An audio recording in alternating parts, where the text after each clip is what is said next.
All right. So today we're going to talk about how to create quizzes in Canvas and then also the proctoring options we have at Parkside. The main focus is going to be how to create the quizzes because that's the involved section here. And the proctoring tools, they do the same things and they tend to be pretty self-explanatory once you open them up. So first things first, once you log into Canvas and go to your course, you'll notice on the left side that there is a quizzes link. And if you click on that, that'll bring you to a page that has all of your quizzes for your course. Of course, I already have a bunch of quizzes pre-made, but we're going to create a new one here. So on the upper right, we're going to click plus new quiz. Now it's going to ask you about two different choices for your quiz engine. We have the classic quizzes and the new quiz tool. They each have their own pros and cons, but we would always kind of lean towards using the classic quiz tool because you can always convert classic quizzes into new quizzes, but you can't move them backwards. So for maximum flexibility, we always suggest starting with the classic quiz. The classic quiz tool, if you use D2L in the past, it's a little bit more similar in terms of how it behaves, how it looks. In this case, we're going to start with the classic quizzes and then click submit to create the new quiz. It'll automatically bring you to the edit page. Get rid of all this. So just like many other pages on Canvas, it'll bring you to an editing page where you can put in a quiz title, an introduction or description, and then have a bunch of settings below that, and I'll get into those in just a second. I'm just going to call this quiz. Helps if I use the right keyboard. I'll leave the introduction blank for now because that's not too important. So I'm going to run through the settings real quick. And the first setting we have is the quiz type. Now, by default, this is always a graded quiz. And don't let the word quiz scare you into thinking this has to be a test. You can use the quizzes for, exams, tests, quizzes, or just weekly homework. It's up to you. With the classic quiz, we have other options as well, such as a practice quiz, which behaves like a normal quiz assignment, but it doesn't count towards their final grade in the course. So if you want to give them practice runs at a pre-test, for example, you could do that here. We also have two options for creating surveys. Now, when a student completes a survey, if it's graded, it'll automatically give them full points. Otherwise, if it's ungraded, it doesn't do anything in the gradebook because it's ungraded. When you have it in survey mode, you can keep submissions anonymous in case it becomes an issue if you're asking opinions or anything like that. But we're going to focus on making a normal quiz in this case. So go back to graded quiz. The assignment group, if you use weighted gradebooks, is how you would assign it to a different category. So in this case, it's going to be a quiz. We have a few basic options here, such as shuffling answers, time limit, which has to be in minutes. So be sure if you're putting in like 2 hours that you put in 120 minutes, not 2 minutes. Multiple attempts. You can select whether you want to keep the latest, the average, or the highest grade. And you can set a certain number of attempts. By default, these settings here will be these settings will be turned on as they're shown here, but this is whether or not you want students to be able to see their quiz attempt after they submitted it. You can set some custom times on it, so maybe you only want them to view it once immediately after they finish their quiz. Or maybe you don't want them to ever be able to see their answers at all. Or you can set a custom date range for seeing the correct answers. Now, you don't have to keep the correct answers turned on, but keep in mind it'll still show them every question and it'll say, it'll either not have a check mark next to it or it'll say it's incorrect. So they'll kind of be able to figure it out. It just won't directly say, hey, they got this one right. And then if they get wrong, it won't tell them which answer it is, but say it's a multiple or a true false, for example. It's pretty easy to tell what the correct answer is at that point. So keep that in mind. We have the option to show one question at a time, which most people don't do that, but if you did, students, I believe, can go back throughout the quiz unless you turn on this lock questions after answering option. Otherwise, they could hit the back button and then go back a couple questions. So that's up to you. Most instructors don't use this in my experience. Access code, I don't think I've ever seen anybody use that option, but that is potentially there if you want to use it. And then we have the assign box at the bottom of the screen. Now, the way the assign box works is just like it is everywhere else in Canvas for all your other assignments. That is, if you don't have an available from date, the moment it's published, they'll be able to see this quiz and take it at any point. So I could have like a midterm quiz. If I didn't put an available from date and I already published it, students would be able to take it immediately. And unlike many assignments courses, at least minor assignments, quizzes generally have a time frame or a quiz window that you want the students to take it in. For example, if it's like weekly homework, you want them to take it that week, not before or not after. So be sure to check the assign box and take care of everything down here. The due date, once that passes, if the due date and the until date aren't at the same time, they can still submit it even though it'll be late. Once you hit the until date for availability, they can't submit it anymore. So most of the time, instructors keep these two options at the same time and date, but that's up to you. All right, so that's the settings page for a classic quiz. Now we have to get to adding our questions to our quiz, right? So at the top of the page, we start on details, which is our settings. We're going to switch over to the right to the questions tab. Now we have three options here: new question group, and find questions. New question is the one I'll show you first. That one's just to manually enter your own questions on the spot. I'll show you what new question group can do in a little bit, and that's mainly to link a question bank if you have one uploaded, or to randomize question order, which I'll get more into in a little bit. And then find questions is pretty much pulling and copying and pasting questions from a bank, but not directly linking to it. There's a little bit of a difference between these two, and I'll get into it shortly. But first, we're going to create a new question. So you click on the new question button. These three will always be at the bottom of your questions page, by the way. All right.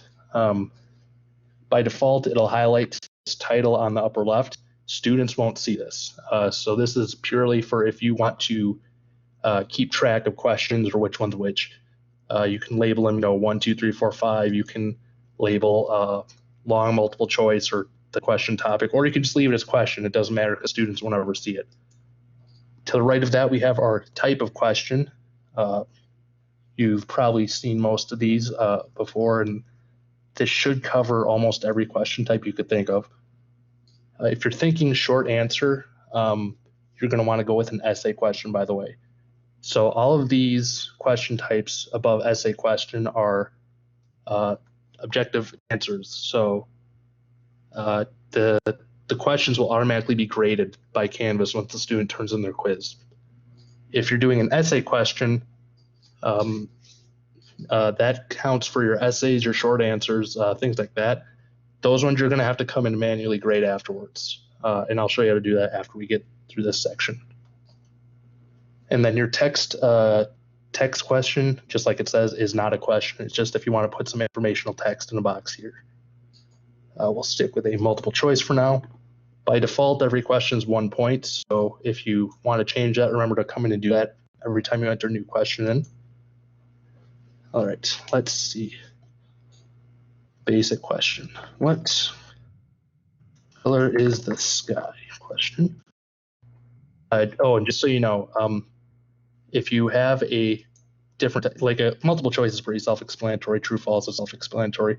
But if you start getting to the more complicated question types like numerical answer or drop downs, the instructions on how to enter it will be right here between the question type and the text editor. It'll tell you anything that you need to format or anything along those lines. So down below our question text, we have our potential answers. So by default, it'll choose 4, and I have entered dozens and dozens of quizzes on this computer, so I'm going to have weird autocompletes down here. So we're going to go with blue, red, purple, All right. So in this case, my first answer, correct answer, so it already has the green arrow here. And again, by default, this will always be the select correct answer. In order to choose a different correct answer for a question, you just highlight this arrow somewhere else and click on it. If multiple answer questions, so it's 4 choices, but it could be more than one choice, you can select multiple answers. Otherwise, if it's something like matching, it'll have the left side match versus the right side match next to each other. If you need to get the full text editor like you have up here for formatting purposes, you can click on the pencil icon and that'll expand the text box. You can also click the garbage can if you want to get rid of an option entirely, or add another answer if you want to put it back.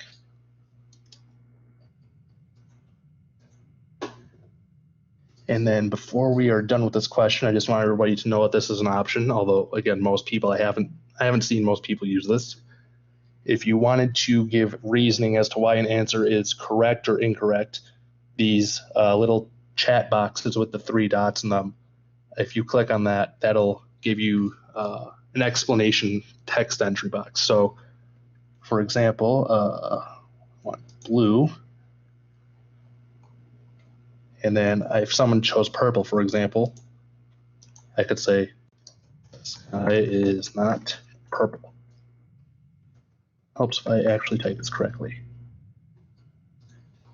Now, if somebody chose this answer, it would let them know afterwards my comments that I had about their response. And there's one below every answer here, but you can also do generic ones. So if at the bottom here, you have 3 potential boxes. The first one is for correct answers, what it'll tell them. The red box is for what it'll tell them when they get any of the incorrect answers. The blue box is just a neutral general information that it'll tell them after they answer their question. But again, most instructors don't use this, and I know that's a lot of typing if you're doing them by hand, so don't feel obligated to do it. When you're finished with your question, you just click Update Question at the bottom of the box. All right, so we have our first question placed. Let's see, what I'm going to do next is show you the Find Questions option. So if you have question banks specifically from your most likely from your publisher or pulled from another course, you can use either of the buttons at the bottom to pull them into this current quiz. The Find Questions option works like you're copying and pasting the questions in. The Question Group option works like you are pulling them or you're downloading them every time you take the quiz. So any question or any modifications you make to the question bank will be reflected in the quiz the next time somebody takes it. Find Questions, copies and pastes them in here. So whatever you do to the bank will not affect what's in the quiz. So again, I have done lots of random quizzes, so I'm going to have a lot of random stuff in here. Let's see if I could find a generic one somewhere. Don't think I have a total. Oh, this will work.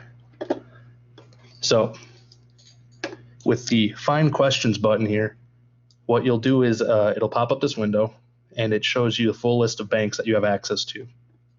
You click on the question bank you want to pull them from, and then you'd select whichever questions you want to insert into this quiz. Click Add Questions, and now they're all added. And again, this is primarily for publisher-based quiz banks. So if you're just trying to manually enter them in or copy and paste them from like a Word doc that you had, don't worry about that section. Just use the new question function. But then the other way to pull in from banks, and also the way you would randomize your question order, is by using the Question Group option here in the center. Now, when you click on this, a new box will pop up. You can enter a title, which yet again, students aren't going to see this. This is just for keeping track of things on your own. I'm going to call this, well, Group 1 is fine. It'll ask you how many questions to pick. How many do we got? We got 4. So 4 questions, 1 point each.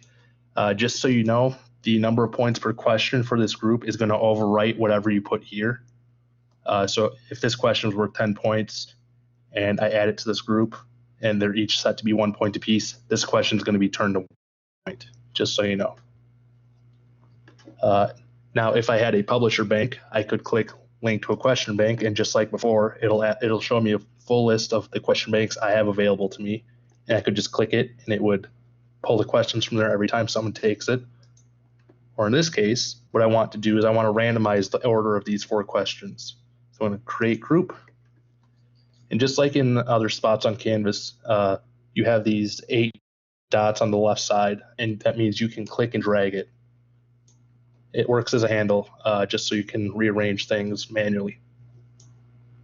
So I'm going to click and drag all of these into this question group box. So now all the questions you'll notice are within this box here. So now if I took the quiz or a student took the quiz, whoever's taking it, they're going to see this in random order every time. If you need to change or edit any questions, on the upper right of the box or the question group, there is a pencil icon, which just means edit details. It'll open up your editing options. And if you make any changes, just click update question when you're done.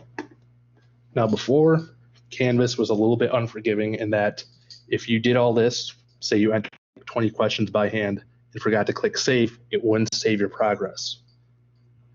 Most of the time now, it will remember your progress or your changes you made. It just won't apply them yet until you come back in and click save. Not to discourage good saving habits, but just so you know, there is a bit of a safety net there now. So what we're going to do is click save. And now all my changes have been applied to this quiz. Of course, I haven't published it yet, so students wouldn't be able to see it. So I'm going to publish that. And if you do want to know what it looks like to a student, there's 2 methods. If you've ever used the test student view for your overall course, you can do it that way. Or on the upper right, you can click the preview button. Notice how every question is just called question 1, question 2, question 3, because yet again, the question titles do not show up to the students. And then also, if I were to submit this and take it again and preview it again and preview it again, these questions will be in different orders every time. But we're done with that. So now, if you've used SpeedGrader in the past for any other assignments, or if you've seen what SpeedGrader does, you can do the same thing with your quizzes. Now, I don't have any students in this course, so I don't think I can show you an actual example of it. But if you clicked on SpeedGrader and the student actually submitted this quiz, all the questions will show up here. Actually, you know what? We'll do that as a test student, so we'll get a result. Give me just 1 second. I'm going to add that quiz to module real quick. What do I call that? Classic quiz. Now switch to student view. And this is just so I can get a gradebook entry for the test student for this. So I can show you what the SpeedGrader looks like. Just going to click random stuff on all of these. Submit quiz. Ooh, okay. Back to our quiz page. So I left student view, and now I'm back at the quiz editing page. If I need to make any changes, I can click edit just like I would anywhere else in Canvas. But I want to do the SpeedGrader. So let's see. All right, so if you open up SpeedGrader for a quiz assignment, you'll see all the questions in the order students got them. And you'll see on the upper right where the score was in the quiz editor, it'll show their score for that question. There is partial credit, so if it's worth more than 1 point and they get a couple answers correct, but they didn't get all of them, they can get 2 out of 4 or however many points you set it to. If you ever need to come in and change a student's grade, you can do it very easily by opening up SpeedGrader here and changing it to 0.1 point. Or if you want to give them extra credit, you can give them additional points. So now they get bonus credit on this question. Or say I accidentally misclicked when I was creating the quiz and the answer should have been red. They got it correct, but I didn't label it correctly. I could come in and fix that as well. And then when you're done making any changes, click update score, and then you can use the arrows on the upper right to move between students.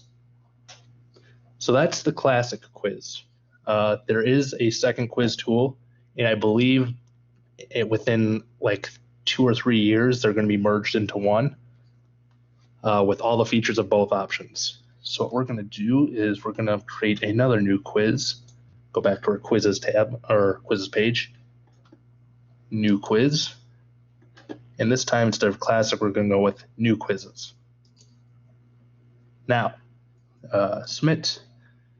This page yet again will bring you to a settings page where you enter the title and points and the gradebook category or assignment group, whatever you want to call it. This is a little bit different in that it's kind of an external tool, but it's not at the same time. The classic quiz tool is fully built into Canvas. This one is still kind of treated like an external option. But that said, it still automatically grades and does everything for you. So we're going to call this new quiz tool quiz by points. And again, you have a couple options here. How many attempts they want to have, which you can change later, and your assign box for due dates and stuff like that. Once you click save, it'll bring you to the actual quiz editor. This one behaves a little bit more like what I always described as like an early 2010s phone app or tablet app, in that it's more, it looks more like it's for a touch screen. So you click this plus icon right here, and it brings up the question types, and you can choose whichever one you want. In this case, we're going to do multiple choice. Yeah, again, I don't think students see a question title in this type of quiz either. We're just going to call it one. And the question stem, this confused a few people. The question stem is your question, just so you know. The title is purely for organizational purposes on your behalf. The question stem is where it'll actually enter your questions. So color is the sky. Again, we have 4 text boxes below. You can add comments afterwards like you could in the other quiz tool. You can delete answers like you could in the other quiz tool.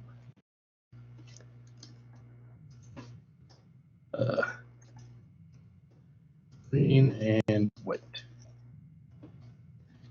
One major difference between the two tools is you can do individual questions with shuffling. You can shuffle choices on individual questions. So every time a student sees this question, these 4 answers will be listed in a different order.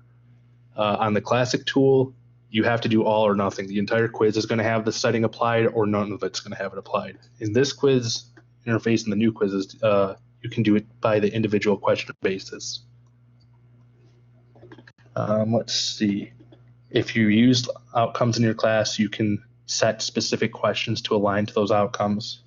It's a very niche thing. Not that many people do it. So if you want to know more about it, contact us afterwards. We'll talk to you about it. And you can also do vary points by answer in this tool. I forgot about that. That's one of the other big benefits of the new quiz tool over the classic quiz tool is you can, if there's like a kind of partial credit, so what do we want to say? We'll say orange instead. And because the sky does tend to get kind of orange in the evening, make this full credit, and we'll make this half credit. So you can do that kind of thing and give partial points for certain answers in the new quiz tool. If you click off of it anymore, or if you click done, it'll save your changes. And then you just adding questions by using the plus icon either above or below the questions you already have. The way you change your settings on this quiz, because as you may have noticed, when I first created this, there's very few options in comparison to the classic quiz tool. In this one, it's actually within the quiz itself. So we'll go to the settings tab on the top up here. And here you have your shuffle questions, shuffle answers if you want to do the whole quiz. One question at a time, time limits, allow an on-screen calculator, that kind of stuff. Reports and moderate are just for if you want to look at students' attempts afterwards. I believe SpeedGrader can be used in this interface as well. So if you need to add time to again, I don't have any students, so I can't really show you this very well, but if you have a student with, say, special needs requirements, so they need an additional 20 minutes on every quiz, for example, you'd go to this moderate screen to add it, because then it'll have a list of your full class roster. It'll tell you how many attempts they have and if they've used any yet, how much time they have on each attempt, and it'll let you make changes on this screen. But again, I don't have students in my sandbox, so I can't show you that directly. For what it's worth, you can also do that on the classic tool as well. If you're an instructor in the course, you can click moderate this quiz. Here we go, got one for the test student. It lets you know how long they've taken, or if they're in the middle of the attempt, how long they've been taking it, how many tries they have left, what their score was. Well, this is a modified score. I only got 2 out of 4 originally. But if you need to add any extra attempts so they get a do-over if something happens, or if I had a time limit set for it, I can give them additional time on this screen and click save. Do we have any questions on the quizzes themselves right now? I know that was kind of a lot to go over real fast, but that is the quote-unquote hard part of this process.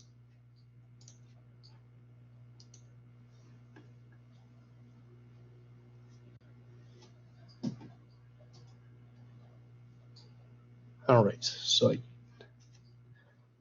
haven't heard anything, so I'm going to move on to the proctoring aspect of quizzes. Now, at Parkside, as of last month, we do have 2 proctoring options. We have Respondus Lockdown Browser and HonorLock.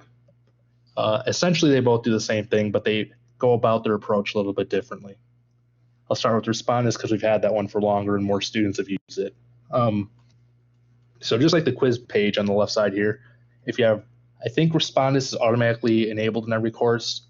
If you want HonorLock, you'll have to ask us to turn it on for you, at least as of now, that's how it works.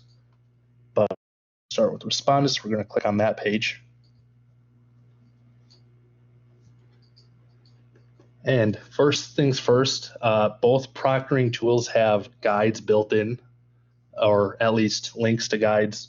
So at the top of both screens, you'll see, in this case, we have introductory video, which I think is like 6.5 minutes long. Or I don't know, I've never clicked on the rapid rollout guide, but they do have resources if you ever need something and want to research it on your own. So in our case here, right now we don't have anything required in terms of proctoring.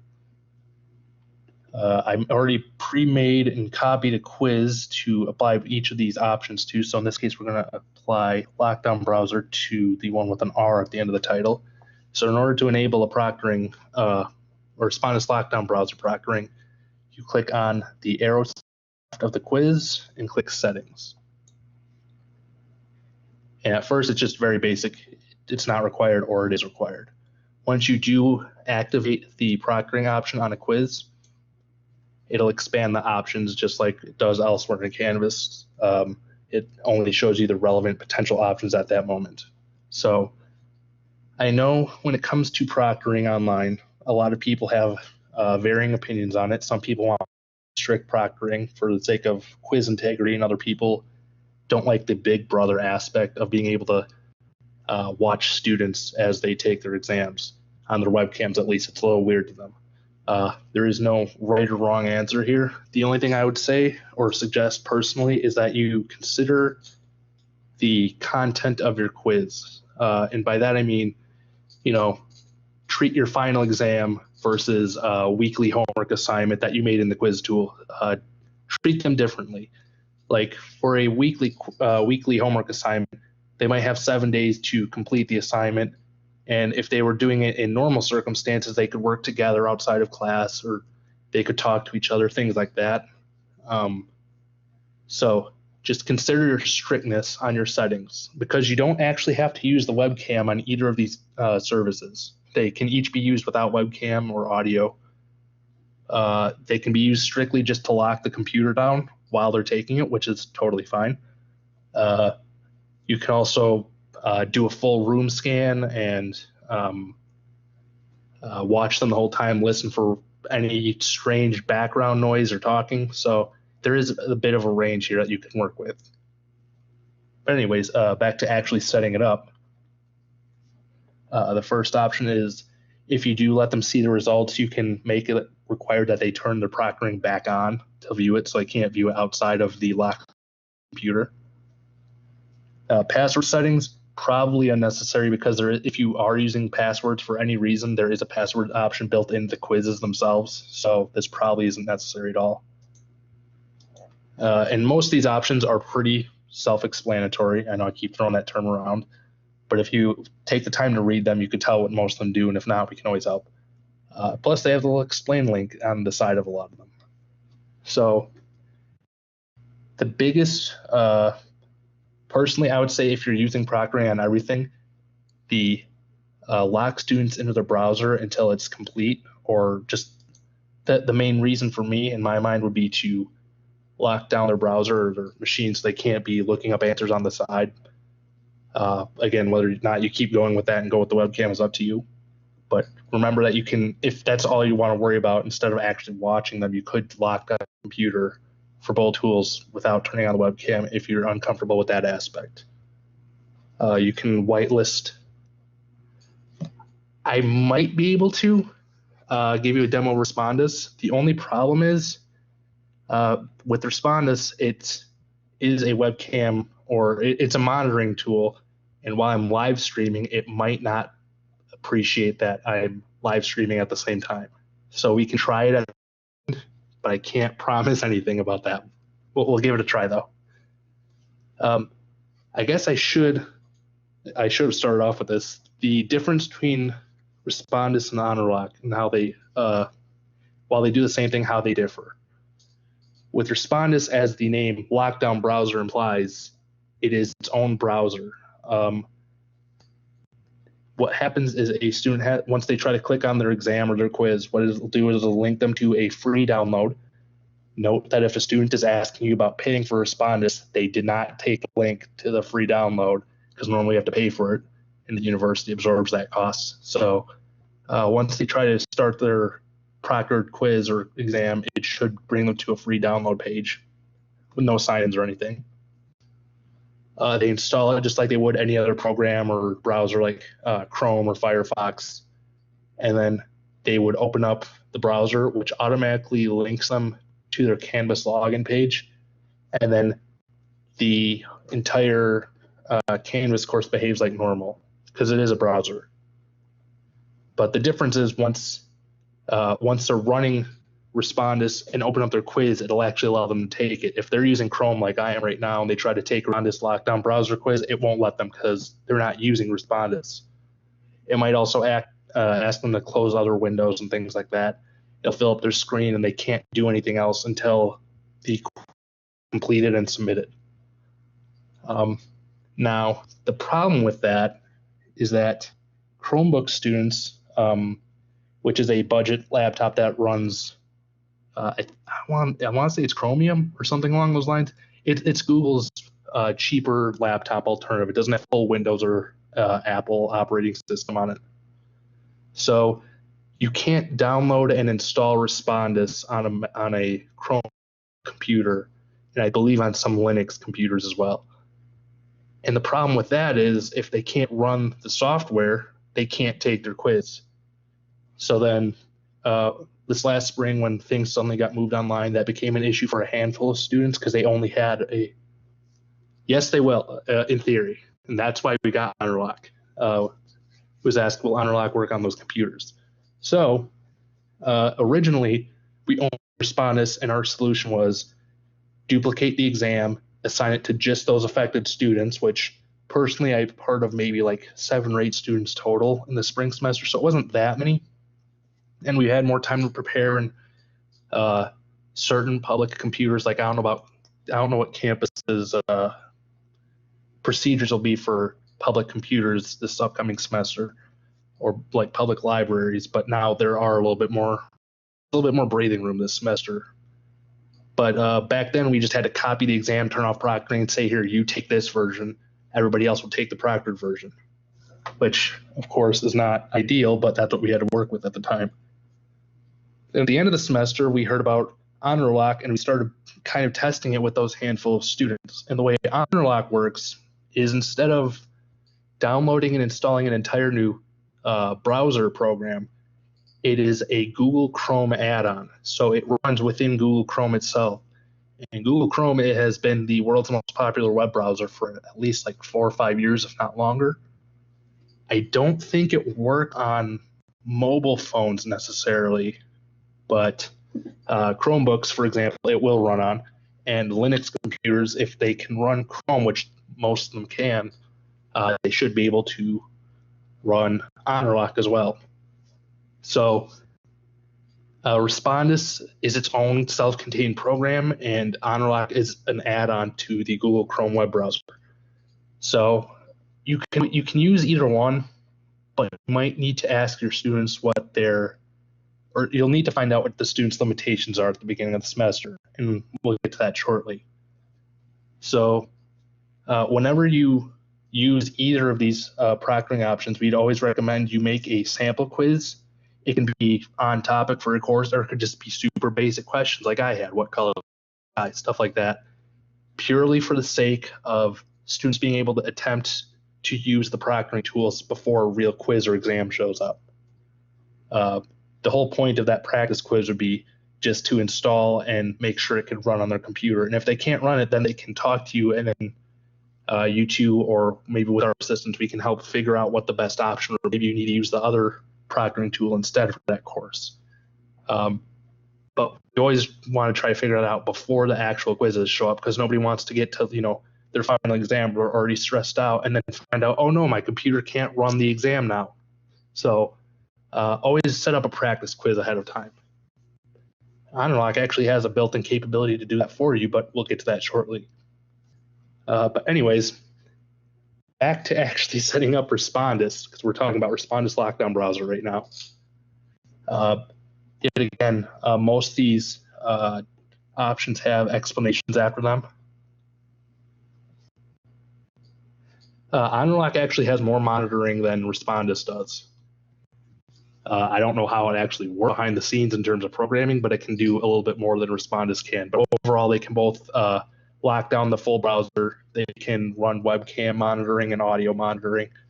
They can, I believe, both options screen record. I know Honorlock can for sure. I'm not sure if Respondus records their desktop as they take the quiz, but Honorlock works just as well as Respondus does for monitoring during their quizzes and exams. So let's see. So we have the advanced settings. We're not super advanced, honestly, like having a calculator doesn't seem advanced, or locking down the browser or computer doesn't seem that advanced, but whatever. If you look at them, you can tell what they do. If you ever have a question, feel free to ask us, or if you look it up on Respondus's website, I'm sure they have a guide somewhere about what each option does. Below these first settings is the monitor settings. So by default, the webcam is not turned on at first. Again, if it's a more serious exam, you might want to keep an eye on them. So we'll click Require Respondus Monitor.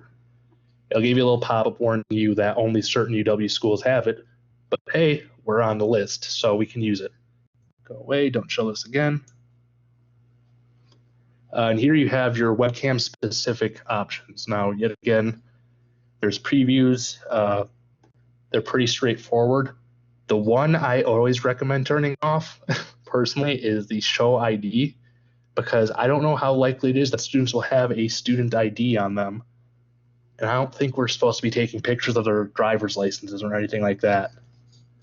I think that along the lines of if it was like related to certain lab activities where they need a specific ID to get into like some third party's lab or results from that. Like in this case, the webcam monitor itself and the student photo would work, I would say. But again, that's up to you. It depends on your course content.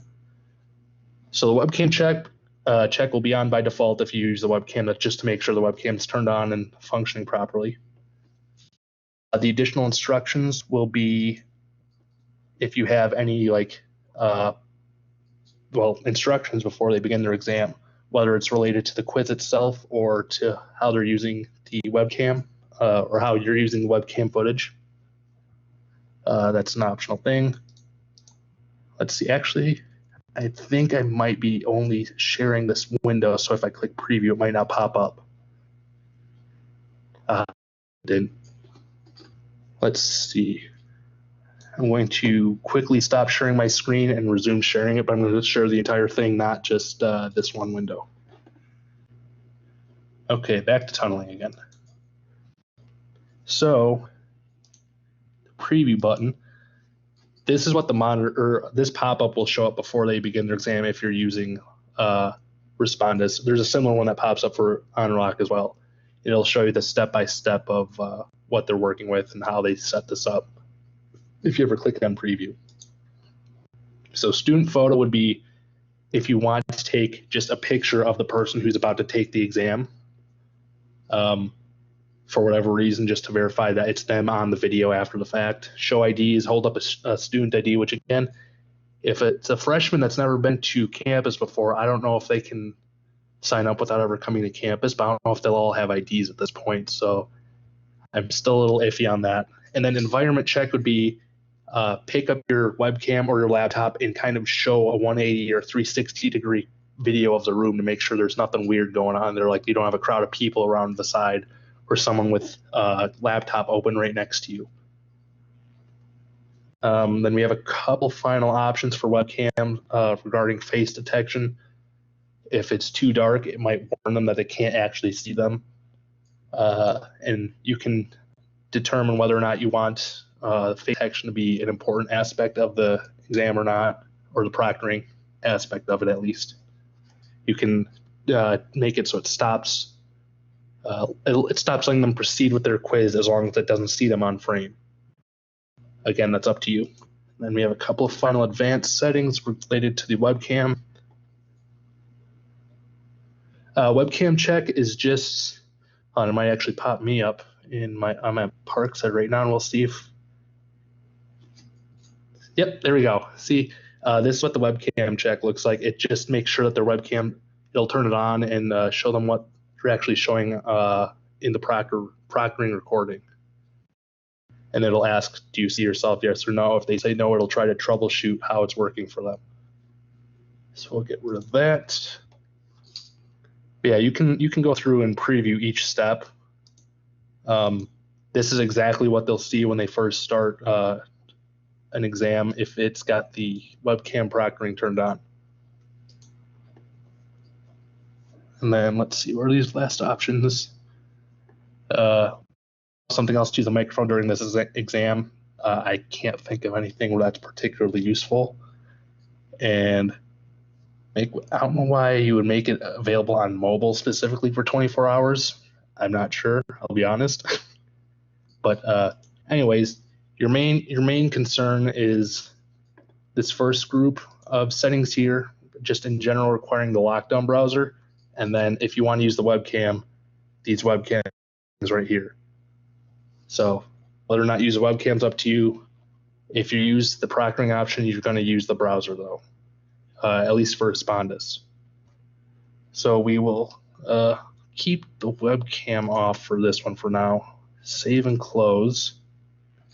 Now notice with Respondus, now that I've enabled Respondus lockdown browser on this quiz, first of all, it adds dash requires Respondus lockdown browser. If I added the webcam, it'll say plus webcam monitoring as well. And then it'll also tell you required or not required on the side here. If you ever need to make changes, just click on the arrow and click settings again. And that's how you can turn it on or off or make any changes after the fact. So now we're going to move on to OnRock, which again is a Google Chrome extension. So it'll pop up on the upper right here of the Google Chrome web browser instead of needing its own full program to launch.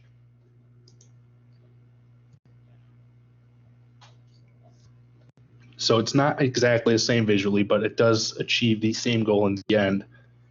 And on this screen in OnRock, just like the Respondus page, you have options for help on the top of the screen, in this case, the bottom right of the screen. If you click need help or this chat box on the bottom, you will get a live representative, which I actually talked to them earlier today to work something out. You have this OnRock guide option, and that will open up OnRock's website and show you pretty much everything you need to know. It's got a full step-by-step on how to set it up. It's got a list of what every option does if you ever need more information. I'll let you look at that later if you want.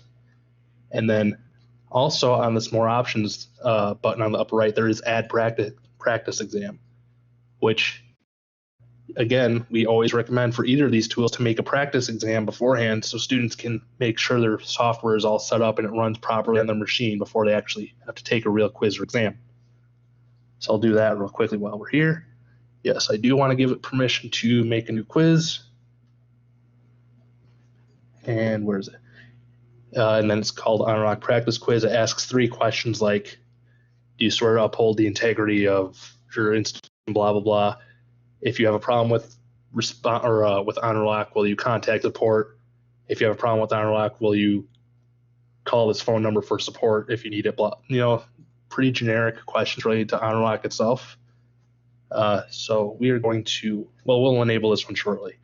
Where is Proctoring Quiz H? We're going to enable it on this quiz here first. Click Enable, and it brings you to the settings screen yet again. This screen, I think, is a little bit more user-friendly, or it's a little bit easier on the eyes in terms of seeing what every option is. But you can just click on options to turn them on or off. So we can keep the webcam on. We can tell it to record their screen. I don't know how it records their web traffic, but it does. If OnRock is turned on, it'll record anything that's going on their computer on the side. Now, you can also lock down their browser, which is down here, Browser Guard. Just like Respondus, it'll fill up the screen before they start their quiz. It'll tell them you have to close everything else. You can't have anything else open on this computer right now. But you have a bunch of different options. The room scan. Yet again, student ID is on beforehand. I don't like that option, but it's up to you. Disabling copy and paste and printing, which I believe Respondus does by default. I don't think you can turn that off anyways, but these are always turned on by default in OnRock. And then there's whitelist URLs. So if you have to have students leave their quiz to go do, like say you're referencing a news article that's on an external website, you can paste the URL here so it allows students to leave to go to that specific URL while still in their proctored mode. So normally it would block them from doing anything else outside of the quiz, but this will allow them to get through the barrier to go look at the external news article or whatever resource. And this one, in OnRock, you by default will have manual review turned on, which means a representative from OnRock will kind of skim through everyone's videos and watch for anything suspicious. Respondus has the same thing, and I don't think you could turn it off. Respondus might also, I think Respondus also has an artificial intelligence that kind of looks for odd stuff or listens for odd stuff, and it'll flag them just so you know, like you might want to look at this video clip afterwards. Steve, not to jump in, but that's correct. Respondus has the AI. So with Respondus, if it's flagged, the instructor should go in and just double check the flag to make sure it's actually suspicious. Got it. Yeah, so Respondus, I believe, and OnRock will do the same. I think they both, they'll just flag the footage. They don't automatically like put a 0 in your gradebook for you.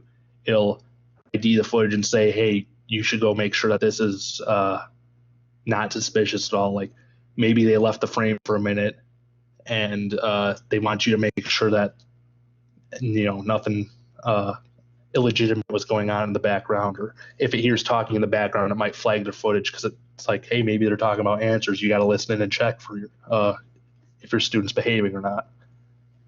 So the manual review is on by default. It'll have an actual person watch. Otherwise, I believe OnRock also has an AI that'll kind of try to track it on its own.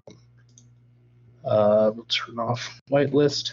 And then at the bottom, we have student guidelines, which if you're getting a real person to watch your footage, this will be given to them as well, along with any accommodations. So if you need to tell the person who's proctoring your exam, they are allowed to use, or they're allowed to have this book specifically, or they're allowed to have calculators, that kind of stuff. You can give them special instructions. Otherwise, they can just refer to the student guidelines here, whether, they are allowed to have open book, notes, things like that. You don't want to mess with the exam visibility setting. Just leave that alone. Let Canvas handle the due dates. And whenever you're fine with your particular settings, go to the bottom and click Enable to fit and apply it. Give it a second to load. All right, now you'll see that instead of saying Enable, it says Results or Settings. So after students have taken it, you can click on the results screen and see if there's any flagged footage or anything along those lines, or you could click Settings to change what you've already set. That's pretty much it. There is one other handy feature in HonorLock that I'd want to tell you about real quick, and that is if you click Manage Profiles, you can settings presets. So for example, I have weekly homework here, otherwise I could create a new one. And the way that works is once you have a preset created, you could click on your quiz. I'm going to turn on practice quiz and then click exam profiles up here. It'll pop up, will ask you about if you've set your settings, you can also do it on this screen and create a new preset, or you can select one that you made in the past. Apply. It's going to overwrite whatever you have set here. All right, so now it automatically changes all my settings to the preset I made before. So if you have like weekly quizzes or tests, whatever, instead of coming through and clicking, all right, I need this on, this one off, this one on, this one on, you can just use the preset and it'll automatically change everything for you.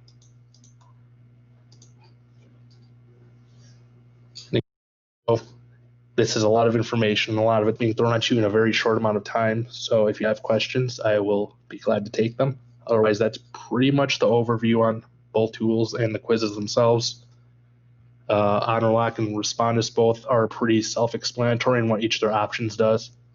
So if you just take a couple minutes at some point and mess around with it, you'll be able to figure out what most of it does. Do we have any additional questions? And after this, I will try to do a demo of Respondus. We're going to find out together if that'll work properly when I'm sharing my screen. Who knows? I don't. Hannah and Maggie would know more about Turnitin than I do because that's for assignments rather than quizzes. But I believe I don't know if I have anything set up. We would be able to set up a one-on-one about Turnitin. I got your email about adding HonorLock. I'll respond with our available times to go over Turnitin with you. Thank everybody for stopping in to watch us today. Again, if you need any more information, we can help you out. Otherwise, if you're more of a self-paced learner, there are the Canvas guide that has pretty much every bit of information about the quiz tool you could ever want. Otherwise, both the proctoring options have their random support options on the top of the screen whenever you open either one's page. So the information is always there for you. It's just however you want to learn about it.